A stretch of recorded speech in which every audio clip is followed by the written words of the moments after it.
This is Geotalks with Rohit, understanding the world beyond headlines. First update. Iran assembly of experts Ayatollah Mohammad ఖమేనీని new supreme లీడర్గా appoint చేసింది. IRGC immediate support declare చేసింది and Iran retaliation strikes Israel డైరెక్షన్లో continue అవుతున్నాయి.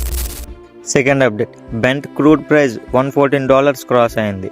Straight of Hormuz shipping almost collapse అయ్యిందని reports. Global market fall అయ్యాయి. India Nifty కూడా around 3% drop అయింది. Third update. India government oil import diversify చేయడం start చేసింది. West Asia నుంచి సిటిజన్స్ ఎవాక్యుయేషన్ కోసం స్పెషల్ ఫ్లైట్స్ ఆపరేట్ చేస్తున్నారు. Energy supply and citizen safety మీద ఫోకస్ పెట్టారు. Fourth update. Pakistan petrol and diesel price 55 rupees per litre increase చేసింది.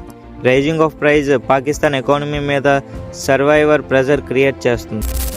ఈ 4 అప్డేట్స్లో మీకు ఇంట్రెస్టింగ్గా అనిపించిన అప్డేట్ ఏది? కామెంట్ చేయండి. సిచ్యువేషన్ ఫాస్ట్గా చేంజ్ అవుతుంది. వెరిఫైడ్ అప్డేట్స్ కోసం జియో టాక్స్ విత్ రోహిత్ని ఫాలో అవ్వండి.